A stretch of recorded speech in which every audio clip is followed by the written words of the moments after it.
কালিয়াচকে কি ঘটনা হয়েছে বলেন, কি ঘটনা হয়েছে আপনাদের কাছে, কি ফুটে যাচ্ছে? ছোটতে গা মাসালে হবে না। আমরা চাই বিডিও অফিসের মধ্যে একটা মানুষ ঢুকে ডিস্টার্ব করেছে, একটা ভিডিও দেখানো হোক। কালিয়াচকে দাঙ্গা বলে দিচ্ছে মমতা ব্যানার্জি। কোথায় দাঙ্গা লেগেছে, কি কার ক্ষতি হয়েছে? ভিডিও ফুটেজ দেখানো হোক। অনেকে বলছে আমাদের বিচারক স্যারেদেরকে পানীয় জল দেওয়া হয় না, চা বিস্কুট দেওয়া হয় না। আমি মনে করি এটা তদন্ত হোক, সত্য উদ্ঘাটন হোক।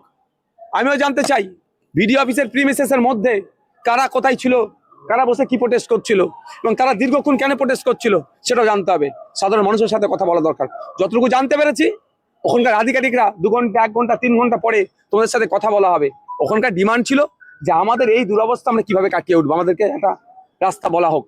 আধিকারিকরা নাকি বেরিয়ে এসে বারবার বলেছে একটু দাঁড়াও, এই হবে, একটু দাঁড়াও, ওই হবে, এই করতে করতে দুপুরের প্রোগ্রাম রাত পর্যন্ত টেনেছে। আর তারপরে কোনো ধরনের নির্বিচারে শান্তিপূর্ণ একটা অবস্থানকে লাঠি চার্জ করে মহিলা পুরুষ নির্বিশেষে তাদেরকে মেরে তাড়িয়েছে এবং এটা অভিযোগ ভিডিওর গাড়িতে সাধারণ মানুষকে চাপা দিয়েছে।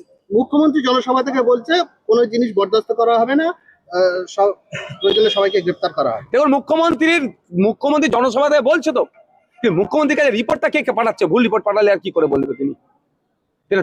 তিনার উচিত ছিল জেনে বলা। মোতাবাড়ির কাছে দাঙ্গা বলেছেন তিনি, দাঙ্গা হয়েছে ওখানে? উনি তো বলে দিচ্ছেন দাঙ্গা হয়েছে। দাঙ্গাটা কাকে বলে?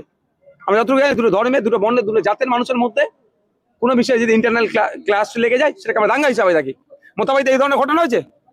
ভোটার ডিলিট হয়ে গেছে, আমার নামটা কিভাবে উঠবে না হবে জানার জন্য গিয়েছিল।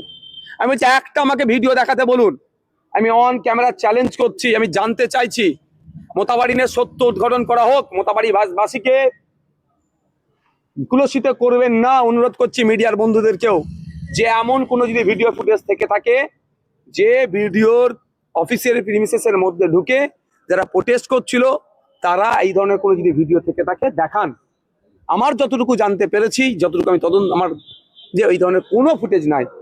আর একটা সুজাপুরের ঘটনা, মোতাবাড়ির ঘটনা, দুটো গুলিয়ে ফেলা হচ্ছে। সুজাপুরে কোনো ভিডিও অফিস ঘেরাও করে প্রোটেস্ট হয়নি। সুজাপুরের প্রোটেস্টে কোনো বিচারক স্যারেদেরকে যে তথাকথিত বলা হচ্ছে এত ঘন্টা আবদ্ধ করে রেখেছিল, সেটাও করা হয়নি। এটা দুটো আলাদা ঘটনা। এই দুটোকে এক করে মালদাকে বদনাম করার চেষ্টা হচ্ছে। এরকম করবেন না, অনুরোধ করছি।